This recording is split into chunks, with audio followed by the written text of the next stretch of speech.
Hello guys, আসসালামু আলাইকুম। আমি সঞ্জিতা সিদ্দিকা লিমা, থাকছি সঞ্জিতা লিমা সাইডিয়া থেকে। ঝড়ের পরের দিন আমরা যাচ্ছি দাদাবাড়ি।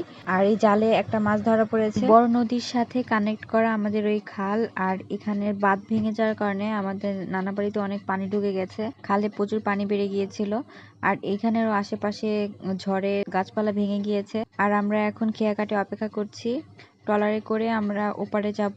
ওপার হলো আমার দাদা বাড়ি, আর এপার নানা বাড়ি। ট্রলারের জন্য অপেক্ষা করছি, ট্রলার আসতেছে। আর এদিকে এক লোক মাছ ধরে নিয়ে এসেছে নদী থেকে। নদীতে আরো অনেক নৌকা আছে যারা মাছ ধরছে, আর এখন অনেক ইলিশ মাছ পাওয়া যাচ্ছে। ট্রলার চলে এসেছে, আমরা সবাই ট্রলারে উঠছি এক এক করে। আমাদের এদিকে ঝড় হওয়ার কারণে বিদ্যুৎ নেই, বিদ্যুতের খুঁটি ভেঙে গিয়েছে, অনেক গাছ পড়েছে বিদ্যুতের তারের উপর, যার জন্য সব লাইন ঠিক না করা অবধি কারেন্ট দিবে না। ঝড় শুরু হওয়ার সময় থেকে বিদ্যুৎ চলে গিয়েছে, আর ঝড়ের 2-3 দিন হয়ে গিয়েছে, এখন পর্যন্ত বিদ্যুৎ দেয়নি। আরও নাকি 4-5 দিন পর বিদ্যুৎ দিবে। আমার বোন এইদিকে নানা বাড়িকে টাটা বাই বাই বলে দিচ্ছিল। বিদ্যুৎ না থাকার কারণে যোগাযোগ ব্যবস্থায় অনেক সমস্যা হচ্ছিল। আমার ফোনে চার্জও নেই, চার্জ দেবার মতো কোনো ব্যবস্থাও নেই এখানে। অনেকের ফোন বন্ধ হয়ে গিয়েছে। আর দাদা বাড়ি এসে দেখি তো এখানের অবস্থা আরো অনেক বেশি খারাপ। সবার বাড়িতে পানি উঠেছে, ছোট ছোট নালা বিল সব ভরে গিয়েছে পানিতে। আর বেশিরভাগ মানুষের বাড়ি পানির নিচে। আর এই জায়গাটা দেখছেন, এটা পুরোটা একটা ধান ক্ষেত, কিন্তু এটা দেখে মনে হচ্ছে যে একটা বড় নদী। এখানে পুরো পানিতে ভরে গিয়েছে, আর অনেকের বাড়ি ভেঙেও গিয়েছে। গাছ পড়ে, বড় বড় গাছ শিকড় থেকে উপড়ে গিয়েছে। অনেকের অনেক বেশি ক্ষতি হয়ে গিয়েছে। এখানকার যেসব ঘর বাড়ি পানির নিচে আছে সেগুলোর বেশিরভাগ মানুষই সাইক্লোন সেন্টারে ছিল ঝড়ের দিন। ঝড় কমার পর তারা তাদের বাড়ি ঘরে চলে এসেছে। গ্রামের অলিগলি সব জায়গায় পানিতে ভরে গিয়েছে। দাদাবাড়িতে যাওয়ার যে মেন রাস্তা থেকে ভিতরে যাওয়ার যে রাস্তাটা, সেটাও পানির নিচে ডুবে গিয়েছে। আমরা এখন জুতা খুলে হাতে নিয়ে পানি পার হয়ে যাচ্ছি। রাস্তা যত সামনের দিকে যাচ্ছে পানির ঘনত্ব জানি তত বেশি বাড়তে ছিল।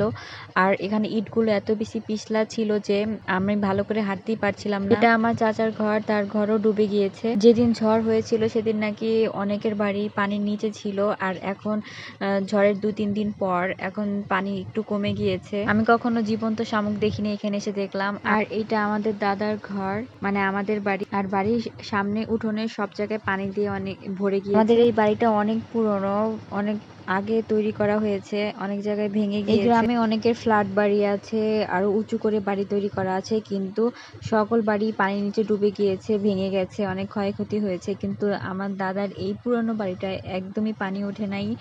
ঘরের ভিতরে অনেকেই আমাদের ঘরে ছিল ঝড়ের দিন রাত্রে, তাদের ছাগল গরু হাঁস মুরগি এগুলো নিয়ে আমাদের বাড়িতে ছিল রাতে। এই যে সামনে আমার দাদার ফুলের বাগান, সবকিছু এখন পানির নিচে।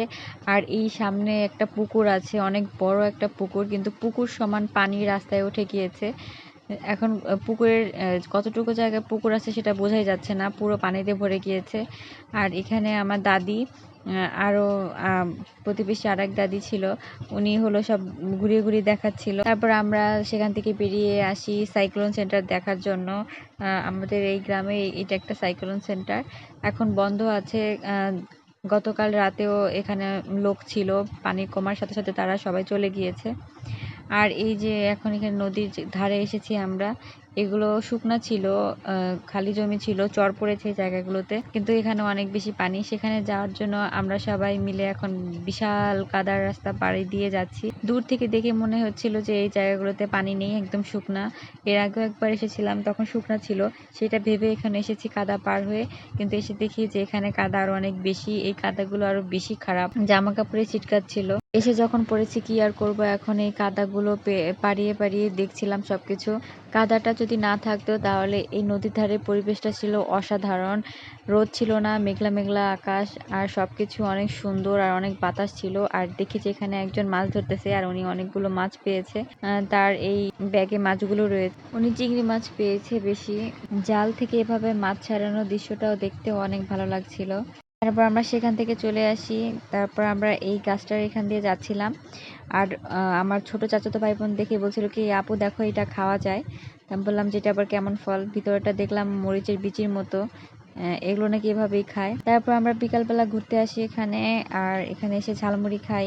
আবার সেই নদীর পার যেখান থেকে নানা বাড়ি যাবো ওপারে, তো এখন যাচ্ছি না, এখন আমরা ঘুরতে এসেছি। এখানে নাকি একটা মিনি পার্ক আছে সেখানে। তো আমরা সেই মিনি পার্কে চলে এসেছি। আমার বোন, ভাই এরা সবাই মিলে খাচ্ছে। আমার ছোট বোনও বাদ গেল না, ও সেই তার ছোটবেলায় ফিরে এসেছে। এই নদীর পাড়ে এত সুন্দর বাতাস ছিল, আমি শুধু বসে বসে বাতাসই উপভোগ করছিলাম। এত সুন্দর একটা ওয়েদার, রোদ নেই, মেঘলা মেঘলা আকাশ। ঝড় আসার পরেই আকাশের অবস্থা এরকম, এখনো চারিদিকে ঠিক হয়নি, অনেক জায়গায় পানি জমে আছে। আর পিছনে যে জায়গাটা দেখছেন, এই জায়গাটাও ফাঁকা ছিল, ঘাস ছিল, সেই জায়গাটা পানিতে ভরে গিয়েছে। আমরা দাদা বাড়িতে সকালে এসেছি আর পরের দিন বিকালে যাই।